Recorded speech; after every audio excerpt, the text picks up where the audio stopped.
So here is a typical control valve, sprinkler control valve assembly. So there are two risers. Okay. And here are pictures of the fire department connection or the Siamese twin. Take note na dalawa lang usually, kaya nga tinawag na Siamese. Ito, at saka ito. Pero ito, makita mo to, apat. Ibig sabihin nito, dalawang riser pipe sa loob. Dalawang riser pipe. So, napakataas na gusali itong building nito. Kasi dalawang riser yung design. Ito, mas mabababa itong, ito, mas mabababa sila kesa dito sa design nito. Sometimes, makakita ka ng anim nito, no? One, Siamese twin nito, Siamese twin, and then another pair of valves, no? So, makikita mo, pag tatlo yan, ay talagang mas malaki pa yun. Kasi that means there are three risers. One riser for this, another riser for this, plus another riser for a fifth and sixth nozzle. Okay. And here is a fire hose cabinet. Typically, so glass itong ano niya, babasagin mo yan para pwede mo magamit. Bubuksan mo yung bulbo niya para tapos hatakin yung hose, tututok mo sa sunog.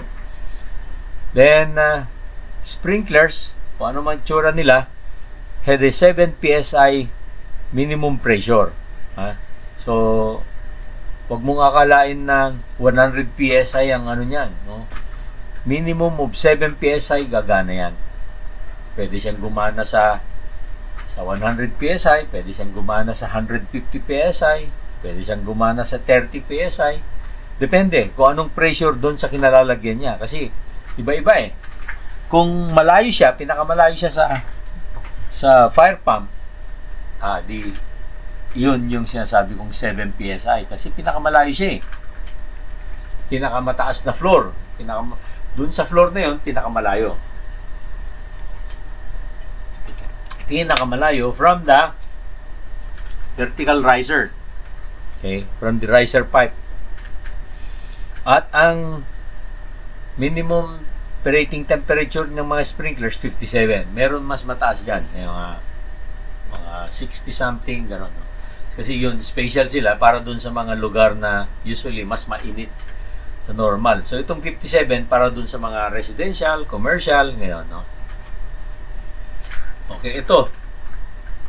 Yung color coding ng mga sprinklers. Pag yung 57 degrees, orange. Pag 68 degrees, red. 79 degrees ang temperature niya, yellow. 93, green. So, ibig sabihin, depende sa operating temperature sa kwarto, sa lugar, yun ang pipilihan mong sprinkler. Pag siyempre, pag ginamit mo yung 57, nako, mayat-maya, magbubuga na yan. Kasi mainit yung kwarto eh. Diba? Kasi may mga fornace ka. Fornace, mainit, diba? Okay, so here's just a typical where there is no pump. Only an elevated tank provides for a pressure for your sprinkler at the farthest point. Ito, 7 PSI sa pinakamalayo. Okay. Pwede na, di ba? Ito yung sinasabi kong pag ganito lang na fire sprinkler system, pwede nang pirmahan ng master plumber to kasi walang fire pump to eh. Walang fire pump. Ang nagbibigay lang ng pressure dito, yung taas ni tangke. Okay? This one is wala kang makitang jockey pump. Itong bomba na ito sa ilalim ay isang fire pump. Anong nagbibigay ng pressure dito sa mga sprinkler dito sa taas? Itong tangke na ito. This tank, which is located much higher than the system, will create a pressure, a static pressure, to the sprinklers, no? Say for example, itong pinakamalayong sprinkler. So meron kang pressure gauge dito, para malalaman mo kung anong reading ng pressure. So ito, kung mababa kasi itong tangke na ito, wala kang mababa ang pressure mo rito. Kaya ngayon kung nakataas siya, tama ang level niya, magkakaroon ka ng pressure dito. Diba? So, ngayon, tataas mo ito ng konti, bahagya, para magkaroon ka ng 7 PSI na reading dito. Yan. Kung may 7 PSI ka rito, that means, pwede. Okay?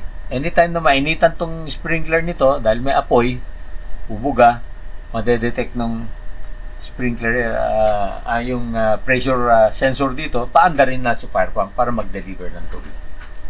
Okay? So, this is a system where matipid. Kasi wala kang jockey pump. Yung jockey pump kasi, ulitin ko, andar ng andar. Diba? Okay, so now we proceed to the requirements of the design of this sprinkler system. So, yan. Although ito na-mention na kanina. Anyway, so, tungkol sa requirements, the fire pump must be approved. And ito ngayon yung fire pump selection, no? Itong unang column is gallons per minute capacity, no? 25 GPM, 50 GPM, 100, 150, 200, 250, 300, 400, 450, 500, 750, pataas ng pataas hanggang 5,000 GPM. Laki na nito. Tapos, yung liters per minute naman, yung 25 GPM, 95 liters per minute. Yung 750 GPM, 2,839 liters per minute. Ito kasing standards nito, dahil NFPA ito, American Standard, kaya tuloy gallons per minute siya naka-base, no? Kaya pag liters per minute, IEC standards to, European standards, eh. Okay, tapos ito yung corresponding na diameter ng suction tsaka discharge pipe, no? So, 25 GPM, 1 inch. 1 inch. Pag 200 GPM, 3 inch. 3 inch. Pag 500 GPM, 5 inch. 5 inch. Pag 750 GPM, 6 inch. And so on and so forth. Plus ito, meron pa dito ng mga valves. So, yan. Kung anong na-compute mo na gallons per minute, volume ng fire pump mo, then, madedetermine mo na ngayon kung anong horsepower drive. Okay. So, now we go to the design procedure. Number 1, determine the occupancy. Is it light hazard? Is it ordinary hazard? Is it extra hazard? Okay, mamaya, paliwanag natin yan. Sa ordinary hazard, may dalawa siyang klase. Ordinary hazard group 1, ordinary hazard group 2. Ganon din yung extra hazard. Extra hazard group 1, group 2, no? Okay. So, tingnan natin kung saan itong mga hazard nito. 2A.26 Occupancy Classifications 1. Light hazard occupancies include those having uses and conditions similar to the following. 1.1. Educational or schools. 1.2. Hospitals. 1.3. Institutional. 1.4. Libraries, except large stockrooms. 1.5. Museums. 1.6. Nursing or convalescent homes. 1.7. Offices, commercial buildings, malls. 1.8. Residential units, hotels, motels, dormitories. 1.9. Restaurant seating areas. 1.10. Theaters and auditoriums, excluding stages and prosceniums. 1.11.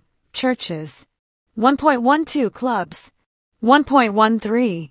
Eaves, overhangs, combustible construction with no combustibles. 1.14. And used attics. 2A.27 Ordinary hazard occupancies. Group 1. These include occupancies having uses and conditions similar to the following. 2.1.1 Automobile parking and showrooms. 2.1.2 Bakeries. 2.1.3 Beverage and manufacturing. 2.1.4 Canneries. 2.1.5 Dairy products manufacturing and processing. 2.1.6 Electronic plants. 2.1.7 Glass and glass products manufacturing. 2.1.8 Laundries. 2.1.9 Restaurant service areas. Take note that those occupancies in bold letters are usually present inside the malls or commercial buildings. Light hazard type. Mas matindi ang requirement ni ordinary hazard kesa kay light hazard. Yan. Okay. Ayan. So, then, ito naman yung group 2 ng ordinary hazard. Puro paggawaan karamihan nito eh. Cereal mills, no? Horse stables. Ito eh, except ito, library, no? Tomago products, paper and pulp, resin application, feed mills, machine shop. So, iba-iba. Mukhang paggawaan eh. Hindi commercial. Lalo na ito. Tingnan natin tong extra hazard group 1. Hangar, scrap hangar, combustible hydraulic fluid use area, die casting, metal extruding, printing, sawmills, textile picking, upholstering. Okay, lalo na itong huli. Itong huli, extra hazard group 2, asphalt saturating, flammable. Pepe Rakista, good PM sir, good evening Pepe. John Doco sir, anong fire protection po pwedeng gamitin sa grain silo structure? Thank you. Naku, grain silo, so if it is grains, usually ano yan, di ba? Rice and ano, or corn or what, no? So, siyempre, ang pinakamurang protection mo dyan is tubig. Di ba?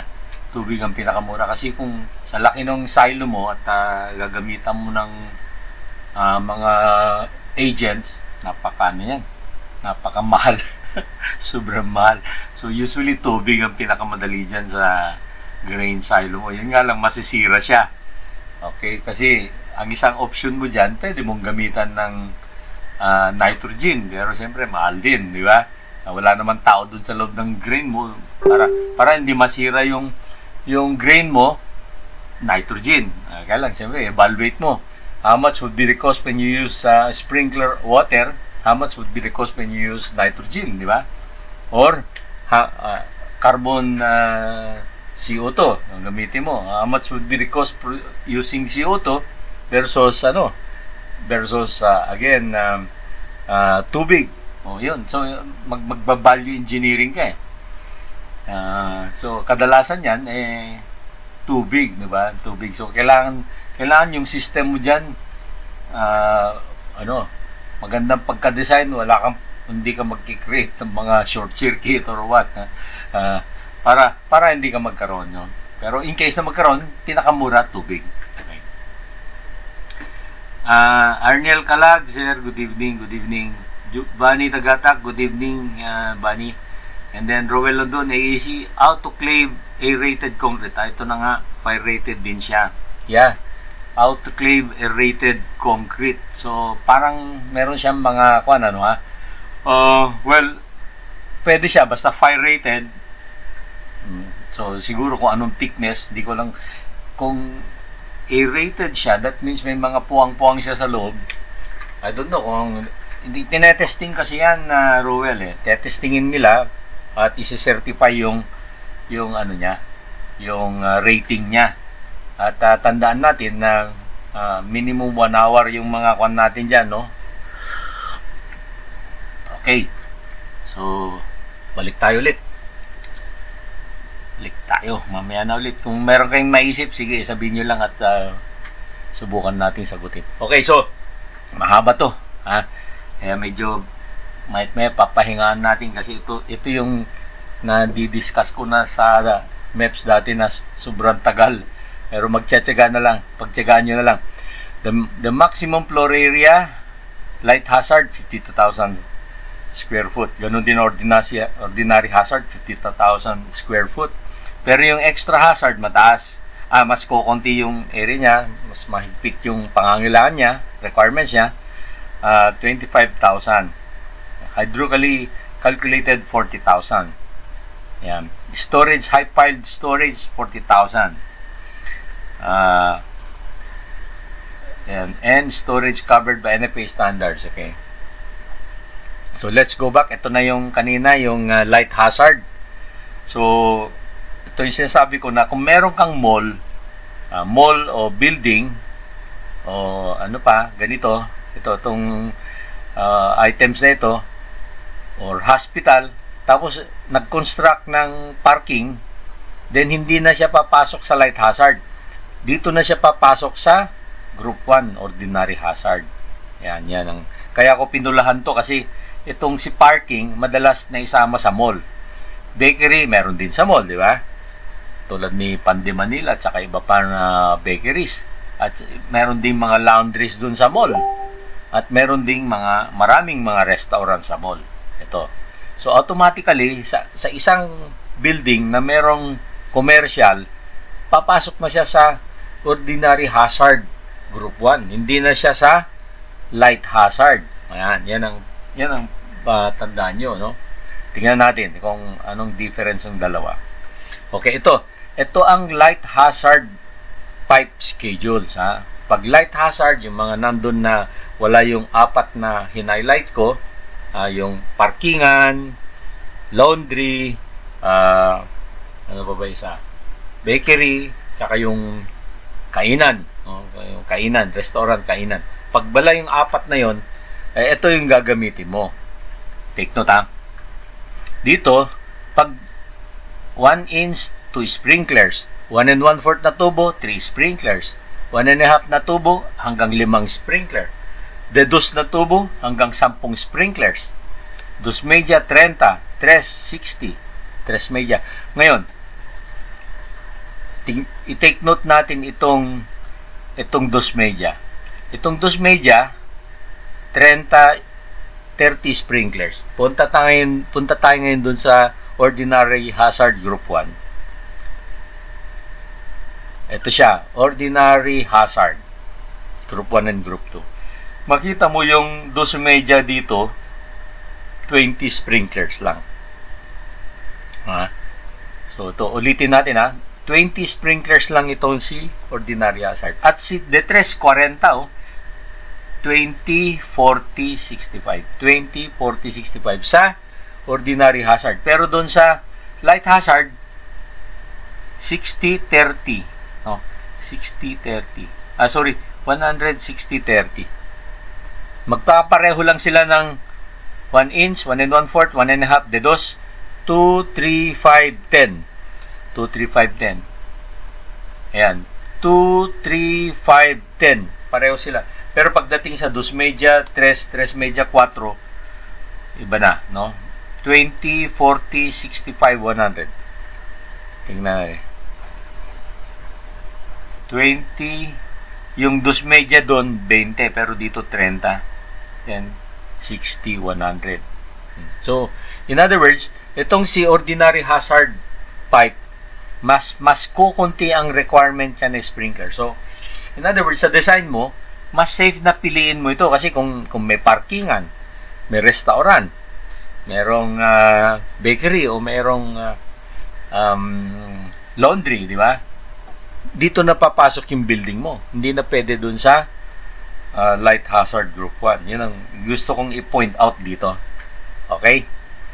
Ito, itong ano na ito, 8-5 2.3 from NFPA, number of sprinklers above and below ceiling. Kung meron kang drop ceiling kasi, ito yung requirements niya. Okay, so medyo iba rin. 2 sprinklers, 4, 7, 15 maximum of sprinklers sa loob ng above ng kisame, sa loob ng kisame. Okay, now, at ito naman yung mga number of sprinklers greater than 12 feet separations, no? 2 media, 15 sprinklers, de 3, 30 sprinklers, 3 media, 60 sprinklers. Then meron din yung sa higher level, extra hazard. Ito makita mo kanina 2 sprinklers yung deuna, ngayon 1 sprinkler na lang eh. Itong 1 1/4 kanina ilan? 3. Ito kanina 10, di ba? Basta magkaiba, no? Matindi si extra hazard, mas kukunti ang number of sprinklers na allowed niya. Balikan natin, ha. Let us see, ha. So 1 2 5 to 1 2 5 hanggang 8, no? 1 2 5 8. Tingnan natin. Ito. Doon sa extra, 1, 2, 5, 8. Doon sa extra. Ayan, dito, 1, 2, 5, 8. Sa 1.5 lang nagtatama sila. Okay? Tingnan natin ulit para, ayan. Ayan, no? 1, 2, 5, 8. Ay, lalo na naman dito. 15 na ito. Dus media 15. 15 na lang. Balikan natin, ha? Samantala sa dus media, 20 rito. Samantala sa light hazard, 30. Okay? So, nakuha nyo na ang difference between the hazards. Okay? At ito naman yung flow required to produce velocity of 10 feet per second, 3 meters per second in the pipe. So, kung anong size ng tubo, pipe in inches, at ito naman yung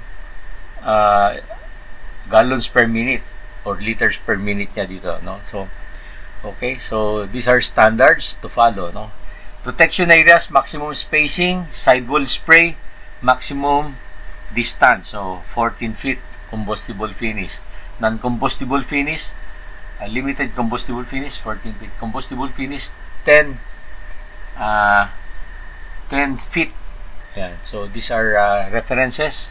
Protection area, maximum spacing for light hazard, ordinary, extra hazard. So, ito. Anyway, so, tignan natin. Ito yung sample layout ni NFPA, ha. Take note, this is a ground floor. So, you will notice that in the ground floor, you will have how many sprinklers? 1, 2, 3, 4, 5, 6, 7, 8, 9, 10, 11, 12, 13, 14, 15, 16. Okay, so some 16, no? And itong rectangle na ito is a fire hose cabinet. So, dito galing yung service. Okay, so this is ground floor. You will notice the ground floor is an open area. Ito yung pasokan ng lobby niya. Yan. At ito merong lift, elevators to. Okay. Okay. So, second floor plan. You will notice na yung second floor ng building is open area. Mas maraming sprinklers. 1, 2, 3, 4, 5, 6. Kanina, 4 lang. 1, 2, 3, 4, 5, 6. Dito, 1, 2, 3, 4, 5. 1, 2, 3, 4, 5. So, 6 times 2, 12 plus 10, 22, 23, 24, 25, 26. 26 sprinklers. Okay? Then, third floor. Typical third floor to 16 floor. So, pare-pareho na to. So, pagpunahin mo itong third floor, fourth floor, up to 16th floor, studio units. Ito, tingnan mo ito. Itong kwarto na ito, meron siyang kusina na maliit at meron siyang banyo. At ito yung pinakang bedroom siguro. Studio units. So, one bedroom with maliit na kusina at maliit na banyo, no? Tingnan natin dito sa kabila. How about here? Ganon din eh. How about ito? So, again, banyo, kusina, bedroom. So, residential ang dating na studio units from the third floor to the 16th floor. So, lumalabas, every floor, meron siyang fire hose cabinet. Ito. Okay? Ngayon, ito, pinulahan ko lang ito kasi napuna ko na bawat banyo niya, ito yung banyo, di ba? Ito yung shower area, ito yung banyo, no? Ito yung inodoro eh. Ito yung lavabo o lavatory, inodoro, shower area. Bawat kwarto ng bawat banyo, meron siyang sprinkler. Ito, sprinkler. Nilagyan niya sprinkler lahat yung bawat banyo. Ngayon, kasi kaya ko kine-question sa standard setting sa Pilipinas, yung mga banyo natin, wala namang masusunog doon eh. Naka-tiles, di ba? Naka-tiles. Unless na yung ceiling ng banyo mo, plywood. Pero usually ngayon, ginagamit na Hardiflex yung ceiling, tapos tiles ang sides, tiles ang floor. So, walang masusunog doon. Ano masusunog? Yung curtain, yung kortina, o yung towel mo kaya, o tinambak mo doon ng binabasa mong dyaryo habang nagsi-CR ka, ayun, may masusunog. Yung mga naimbak na dyaryo. Di ba? Anyway, so bakit kaya sa Amerika, talagang mandatory na may sprinkler sila sa loob ng banyo? Dito kasi sa kwarto, dito usually nandyan yung kama mo, di ba? May unan ka, kumot, etc. Maaaring may water closet ka rin. Meron kang closet na para sa damit, di ba?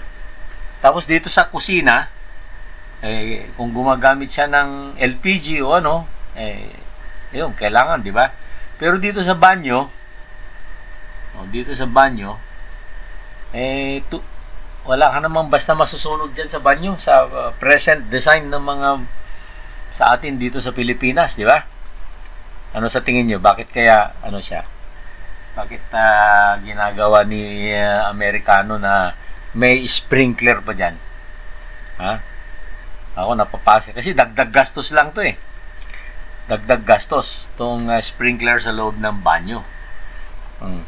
Mas kailangan ng sprinkler talaga dun sa kinalalagyan ng kama, kung saan ka natutulog, at yung sa kusina na merong apoy, flammable, di ba? Sa banyo, wala eh. Meron kang shower head, may babo ka, may inodoro ka. Ha? Unless na ginawa mo yung loob ng banyo mo na tambakan ng mga binabasa mong dyaryo, hindi mo nilalabas, di ba? O tinambak mo mga damit na labahin. O yan, may masusunog nga doon. So yun. Kasi wala siyang laundry, no? Yun. Anyway, gina-question ko lang. Sa normal sa mga banyo natin, especially kung ang design nito motel.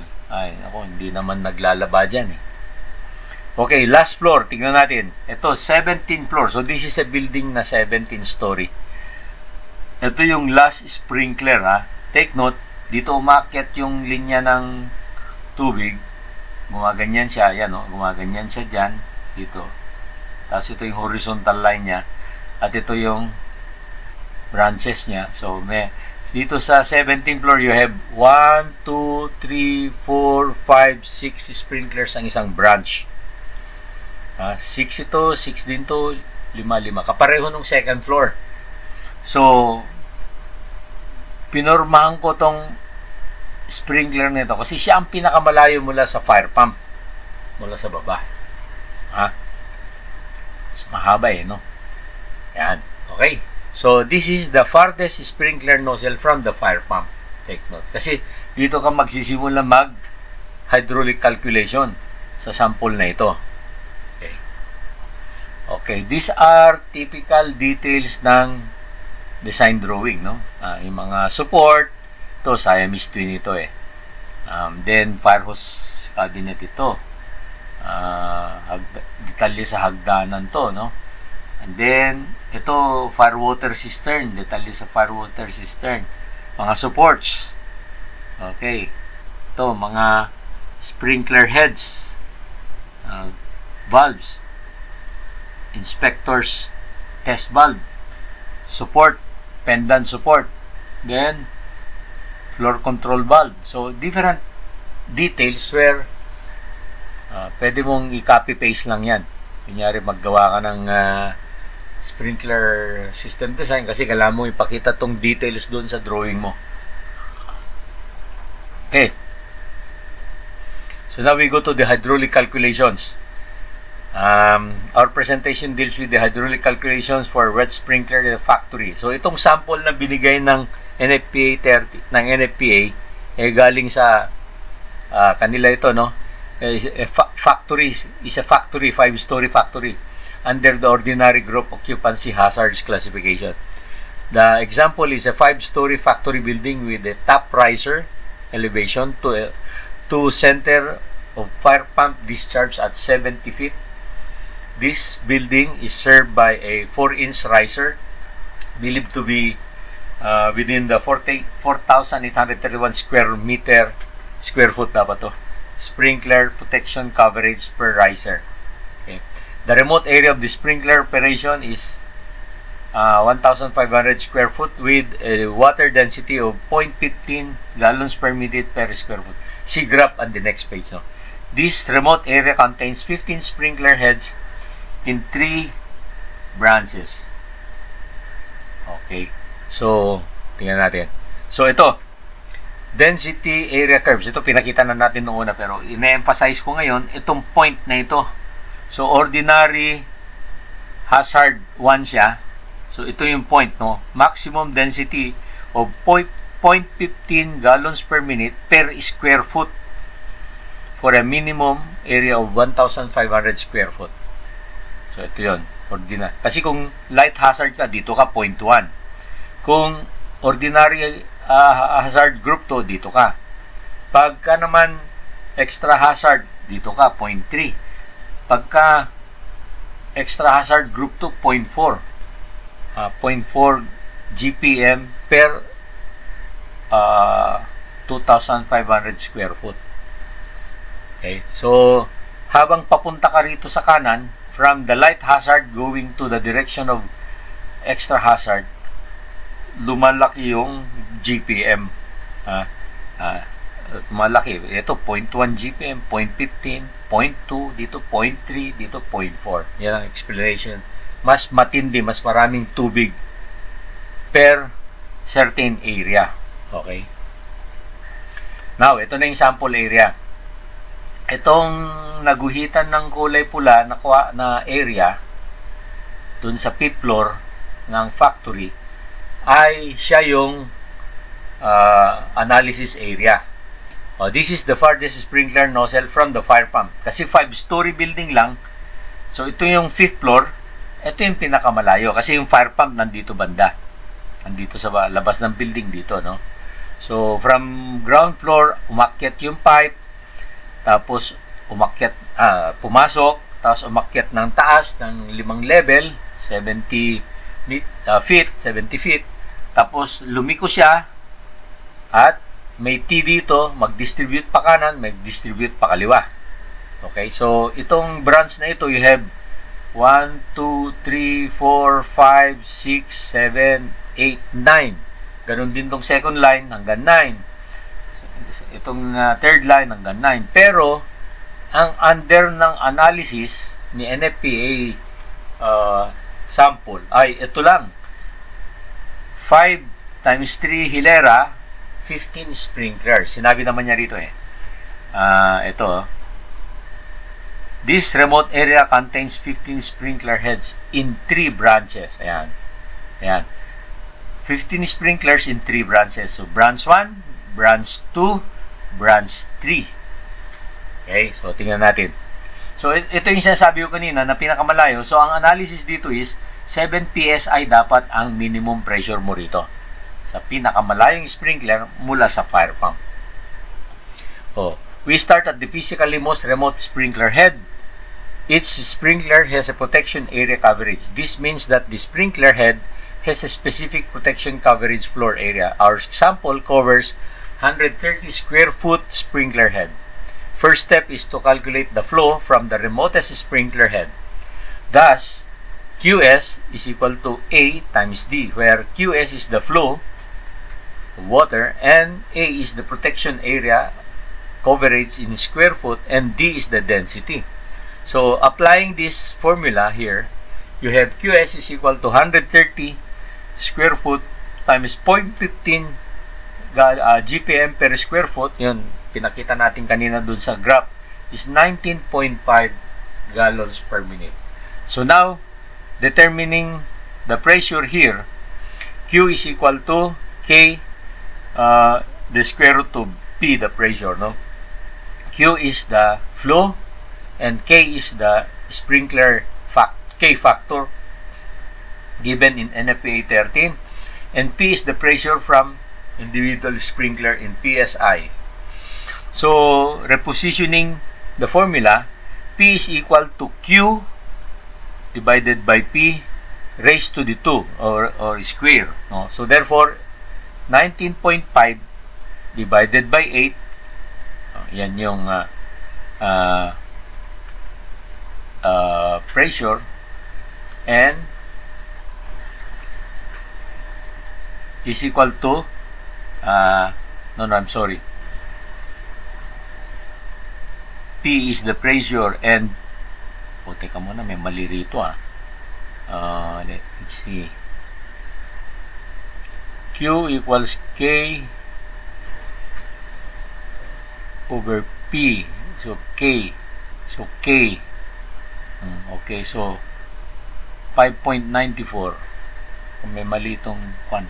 Anyway, sige. So, pressure is equal to 5.94 with the assumption of 130 square foot per 15 gallons per minute per square foot, tapos 130 yung area, lumalabas 5.94 PSI. Okay. Now, pero sabi ni NFPA, kailangan 7 PSI ang minimum operating pressure. So, that means na itong 5.94 na PSI, kulang ang the last sprinkler. So, therefore, magre-compute. Q is equal to 8. 8 is the K factor pala. Hindi ko na mention. Yan yung K factor. So, Q is equal to 8. The K factor, 7 PSI ito. Raised to 1 half is equal to 21.2 GPM. So, therefore, Q is 21.2. Kanina yung first assumption, 19.5. So, the water flow at the farthest sprinkler from the fire pump, therefore, is 21.2, not 19.5 GPM. No, it should be 21.2 GPM. So, therefore, if you fill up mo ngayon dito sa calculation worksheet na pre-provide ni NFPA, no? So, location 1, Q is 21.2 GPM, tapos 7 PSI ang minimum pressure. Okay. Ito, friction pressure, tapos ito, kung meron kang change in elevation, itong PE. Pero usually, yung piping mo sa per floor, flat. Hindi ka naman nagtataas, nagbababa. So wala ka nitong elevation pressure, no? So, ito is the pressure in the sprinkler. And then, itong PF is the friction pressure, and the E is the change in elevation pressure, no? And K is a factor given there by the NFPA. Okay? Wala pang input tayo kay pipe size, pero ito dapat 1 inch tong pipe size kasi 1 inch yung pipe natin. Pipe equivalent length, C factor, mamaya pag-compute natin ng pressure, PSI per foot. Okay, so yan ang initial, no? Location 1, Q is 21.2 GPM and the pressure is 7 PSI. So, we proceed to the next slide. So, now, ang GPM na gallons per minute na nagpo-flow sa last farthest sprinkler is 21.2 GPM. Now, the starting condition centered, we can now compute for the pressure loss through the pipe supplying the 21.2 GPM flow at 7 PSI to sprinkler 1, looking at the remote area. Okay, so, ito yung 21.2 and 7 PSI. Ito siya. Sprinkler number 1 is supplied by a 10-foot pipe. By the way, every 10 foot ang layo niya. Take note ito. 10 feet, 10 feet, 10 feet, 10 feet. So, 10 feet, 10 feet lahat itong distansya. Meron din to. Pati ito, pati ito. So, dito rin yung distance mula dyan sa branch na yan, tsaka sa next branch, tsaka third branch, 10 feet. Ayan, tingnan nyo. 10 feet, 10 feet, 10 feet.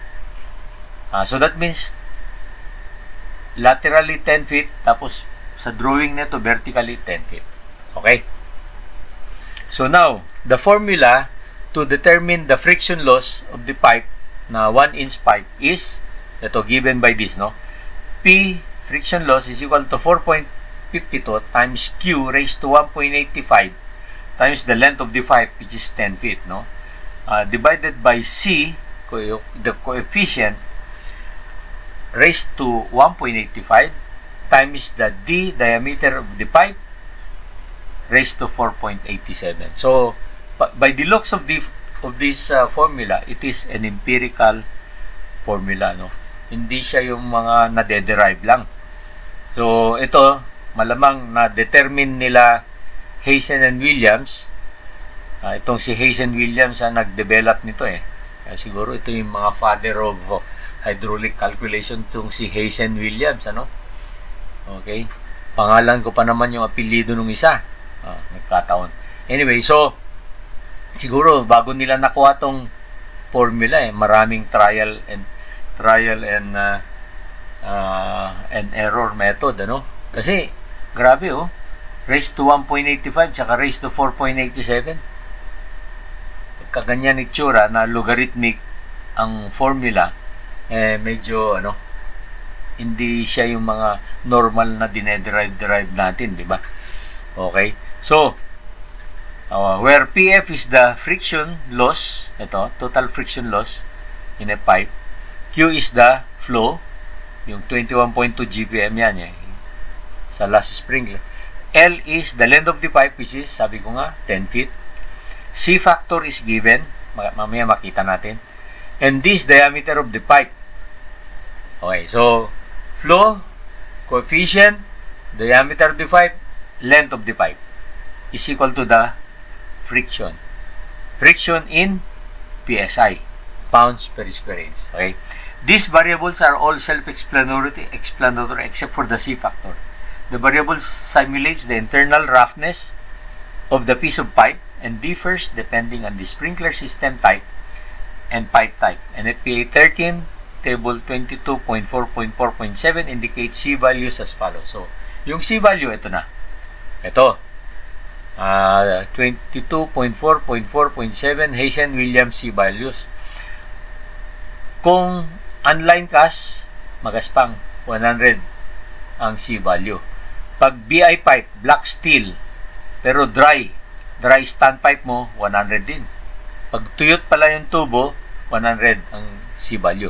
Pero kung black iron na wet system, that means may tubig, yan yung ginagamit natin with the sprinkler, 120. Pag galvanize ang loob, 120. Pero hindi ko nire-recommend itong galvanize, ha. Dito sa Pilipinas, itong galvanized iron pipe, manipis yung galvanisado niya, baka matuklap kalaunan. Baka mga 10 years na yung piping mo na ginamitan mo ng galvanized pipe, iron pipe, matuklap na yung galvanizing sa loob, baka yung galvanized na natuklap magbabara sa sprinkler nozzle mo. So ito, hindi ko rekomendado to, ayaw ko to. Nililista lang ni NFPA pero hindi siya nagko-comment, pero sa Pilipinas hindi maganda. Okay, etong kasunod, plastic. Kasi meron ng plastic ngayon. Yung PPR na kulay pula, acceptable na. Meron na yan. Mapupuna mo na mas mataas yung kanyang C value, 150. Anong ibig sabihin? Yung magaspang kasi 100 lang. Yung black iron steel, 120. Pero yung plastic na makinis ang loob, 150. So habang kumikinis yung loob ng tubo, tumataas tong C value. Cement line, 140. Medyo makinis din yung cement line. Copper tube, 150 kasi makinis ang loob ng copper. Pero, ginagamit ba natin ang copper tube? Hindi kasi mahal. Stainless, naku, ganun din. Mahal din to. Pero pwedeng gamitin. Copper tube tsaka stainless. Pero sa Pilipinas, di natin ginagamit to kasi sobrang mahal eh. Asbestos cement. Medyo madalang nang gumagamit na asbestos cement. Concrete, madalang din. Ang gamit natin Pilipinas, itong black iron o black iron steel, BI pipe. BI pipe. At ito yung wet para 120. Ngayon, kung dry standpipe ka, 100 ang C value mo. Okay. So, applying the formula, ilagay mo ngayon yung C120, dito na nga sa value, ayan, 120. At yung tubo, 10 feet ang haba. At ang diameter, 1 inch. Pero take note, ang talagang totoong diameter ni 1 inch pipe is 1.049. Hindi lang 1 inch. Ang bigay ni NFPA, 1.049 ang internal diameter. At yung K factor, 8. Yan. Kung computin mo ngayon yung pressure, friction loss, ito na. So, 4.52. Remember, ito yung GPM ng last sprinkler, 21.2 G, raised to 1.85 times 10 foot length of pipe. Ito yung C. 120, di ba? Raised to 1.85. Tapos ito yung diameter of pipe na 1.049 raised to 4.87. Pag inoperate mo to, you will get a value of 1.449 PSI. Ang ginawa ni NFPA, ni-round off niya sa 1.5 ito. Ito kasi gawin mo itong 9. Round off, yung 4 becomes 5. Round off tong 4 becomes 5. Kaya naging 1.5. We can now enter the friction loss in the worksheet. Okay. Ito na. Pinasok na niya yung 1.5. Ito. Balikan natin. Ayan. Yung 1.5 na ito, pinasok niya rito sa 1.5. Okay, reviewin natin. Q is 21.2 GPM. The pipe is 1 inch, pero ang inside diameter is 1.049. Ang length of pipe is 10 feet. Okay, total of 10 feet. Ang C factor ng pipe na BI pipe is 120. At yung K factor is 8. So, ang pressure is 1.5. So, yung initial pressure is 7 plus 1.5, makukuha natin mamaya ang total pressure. Dito, okay? So, since there is no elevation change, so ito, PE. There is no elevation change in the ends of this pipe. The pressure loss due to elevation is 0 and is also entered in the worksheet. Pressure loss due to the elevation will be discussed later. Okay, so, eto na. Inad na niya, no? So, 7 plus 1.5 plus 0 is 8.5. Now that we have the starting pressure, sprinkler 1, and the friction pressure required to get 21.2 GPM to sprinkler 1, we can add these two to get the sprinkler 2. No? That we know the pressure of sprinkler 2, we can calculate the actual flow from sprinkler 2 with the increased pressure of 8.5. This is done with the equation Q is equal to K times P raised to 1/2 or square root, which yields ito na siya. Okay, yan natin ha. Ito siya. Q is equal to 8, fixed value square root of 8.5 PSI is equal to 23.3 GPM. This is this is entered in the appropriate place in the worksheet. So 23.3 GPM sprinkler 2 na to. So yung una kanina 21.2, ito na 23.3. Okay? So tumaas siya. Kasi una mas malaki na yung tubo niya. Okay. So 1 inch pa rin, 1 inch, 10 feet pa rin. Hindi pa nagbago kasi hindi pa natin pinasok yung next pipe. Okay, next. Now we add the flow from the sprinkler 1 and sprinkler 2 to get the total, no? So you add 21.2 plus 23.3 equals 44.5 GPM. Okay? So after that, mako-compute na naman natin ang pressure dito. Pero input natin si pipe. Itong si pipe, at saka ito, pipe equivalent. Ito naman, 10 feet lagi ito eh. Ito, tingnan natin ito. Ito na. So, yung next pipe, from 1 inch, 1 1/4 na. 1 1/4.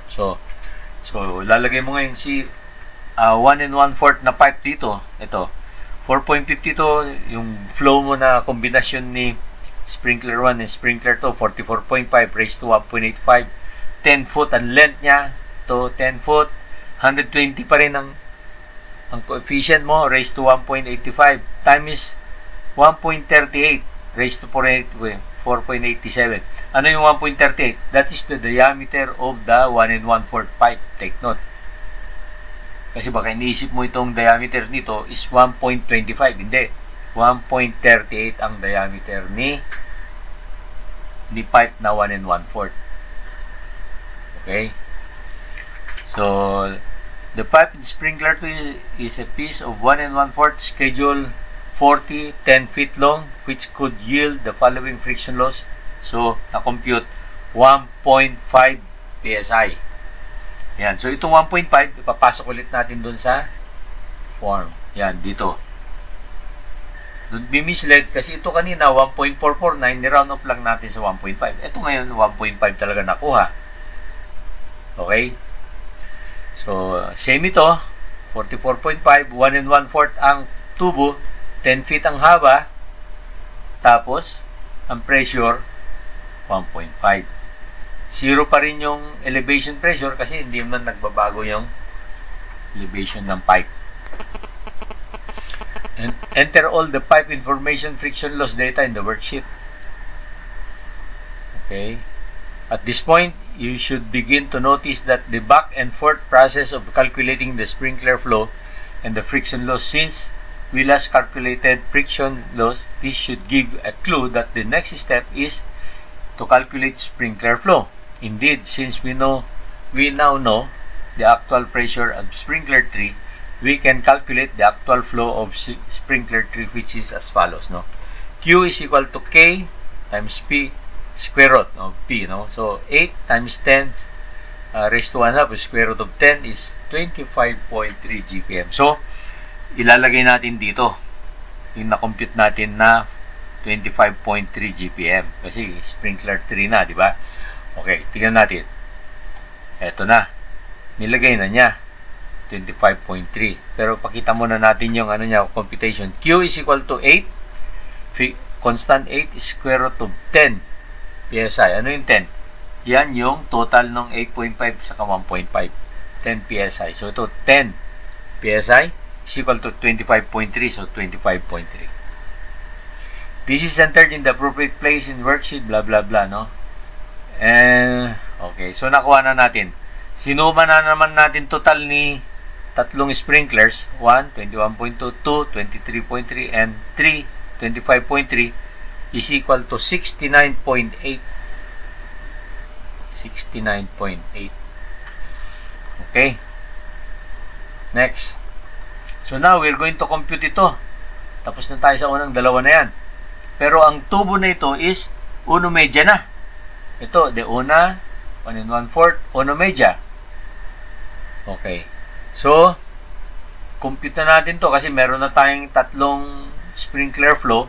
Ang sprinkler flow natin sa tatlo is 69.8 raised to 1.85 times 4.52 times 10 feet pa rin siya divided by 1.2 pa rin raised to 1.85. Take note, 1.61 raised to 4.87. 1.61 is the diameter of a 1.5 pipe. Take note. Baka iniisip mo na naman 1.5. Masanay ka na. Kasi ibang diameter nung hindi 1 inch, hindi 1 1/4 na 1.25, kundi may mas malaking diameter. So, si 1 1/2 is 1.61. Ayun. Now, na-compute niya, yung pressure drop dito, sa haba na ito, is 1.6 PSI. So, kanina dito, 1.449, niround up sa 1.5. Ito, 1.5. Ito naman, 1.6 na. Okay. So, fill up the 1.6. So, this is na, 10 plus 1.6 will become 11.6.